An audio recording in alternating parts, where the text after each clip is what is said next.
នេះគឺជាដំណើរទស្សនកិច្ចមួយរបស់សាកលវិទ្យាល័យ Belty និងនិស្សិតឆ្នាំទី2ពេលព្រឹកដែលបានចុះមកទស្សនានៅសារមន្ទីរជាតិ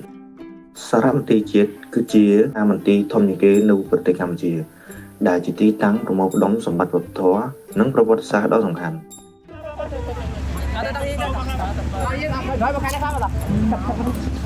សារមន្ទីរជាតិមានរក្សាទុករូបដំណាក់និងភស្តុតាងប្រវត្តិសាស្ត្រកម្ពុជាចំនួន 14,000 តាំងពីសម័យបុរេប្រវត្តិសម័យអង្គរនិងសម័យក្រោយៗមកទៀតសារមន្ទីរជាតិស្ថិតនៅក្រោមការគ្រប់គ្រងរបស់ក្រសួងវប្បធម៌និងវិចិត្រសិល្បៈកម្ពុជាអគារសារមន្ទីរដែលត្រូវបានបំផុសគំនិតដោយស្ថាបត្យកម្មប្រាសាទខ្មែរត្រូវបានសាងសង់នៅចន្លោះឆ្នាំ 1917 និង 1924 ក្នុងរាជ្យរបស់ព្រះបាទសម្ដេចព្រះស៊ីសុវត្ថិសារមន្ទីរនេះត្រូវបានសម្ពោធជាផ្លូវការនៅឆ្នាំ 1920 ហើយត្រូវបានជួសជុលឡើងវិញនៅឆ្នាំ 1918 សារមន្ទីរជាតិជាសារមន្ទីរប្រវត្តិសាស្ត្រវប្បធម៌ចំណាស់ធំបំផុតក៏ដូចជាសារមន្ទីរប្រវត្តិសាស្ត្របុរេប្រវត្តិឈានមុខគេរបស់ប្រទេសកម្ពុជាផងដែរសារមន្ទីរនេះមានមណ្ឌលសិល្បៈខ្មែរដ៏ធំបំផុតមួយរបស់ពិភពលោករួមទាំងចម្លាក់វត្ថុមានតម្លៃនិងស្ថាបត្យកម្មមួយចំនួនដែលត្រូវបានរក្សាទុកនៅឯសារមន្ទីរជាតិនេះ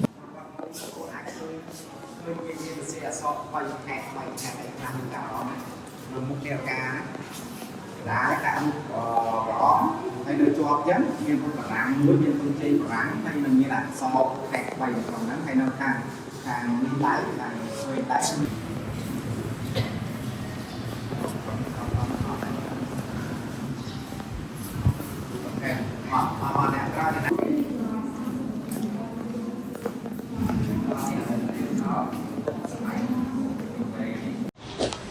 ជំរាបសួរអ្នកទាំងអស់គ្នាខ្ញុំបាទឈ្មោះរដ្ឋាច័ន្ទសីហាខ្ញុំបាទមកពីសាកលវិទ្យាល័យ Belty អន្តរជាតិហើយនេះខ្ញុំមានអារម្មណ៍ថាសប្បាយរីករាយជាខ្លាំងដែលបានមកចូលរួមទស្សនកិច្ចនេះជំរាបសួរលោកគ្រូខ្ញុំបាទឈ្មោះរដ្ឋាច័ន្ទសីហានិងជាសិស្សនិស្សិតនៃសាកលវិទ្យាល័យ Belty អន្តរជាតិថ្ងៃនេះខ្ញុំចង់សួរពីចំណាប់អារម្មណ៍របស់លោកគ្រូតើ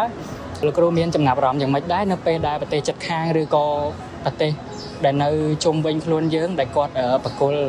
សម្បត្តិជាតិឲ្យយើងវិញបាទអរគុណបងដែលបងបានចាប់អារម្មណ៍ស្វែងយល់អំពីសម្បត្តិបតិភណ្ឌវប្បធម៌យើងដែលបានបាត់បង់ឥឡូវហ្នឹងបានវិលត្រឡប់មកស្រុកវិញណាមកប្រទេសវិញអញ្ចឹងរូបមានច្រើនដែលបានបាត់បង់ហ្នឹងបានបកគលមកជារៀងរាល់ពេលរាល់ឆ្នាំជាពិសេសឆ្នាំទៅមិញហ្នឹងគឺបានច្រើនមកពីប្រទេសអាមេរិកហើយនិងប្រទេសផ្សេងៗទៀតទាំង15ពីអឺរ៉ុបនិងអាស៊ីអញ្ចឹងបងអូនបានស្វែងយល់នេះគឺល្អហើយដោយសាររូបបែបបានហ្នឹងពួកខាងសារមន្ទីរនេះគឺខិតខំប្រឹងប្រែងគុំឯកសារស្នើសុំដើម្បីរូបយើងបានវិលត្រឡប់មកស្រុកកំណើតវិញអញ្ចឹងជាក់ស្ដែងបងអាចបានមើលពីពណ៌ពិសេសមួយដែលដាក់តាំងនៅក្នុងសារមន្ទីរជាតិខ្ញុំជាអ្នកសារមន្ទីរនៅក្នុងតំណាងឲ្យខាងវប្បធម៌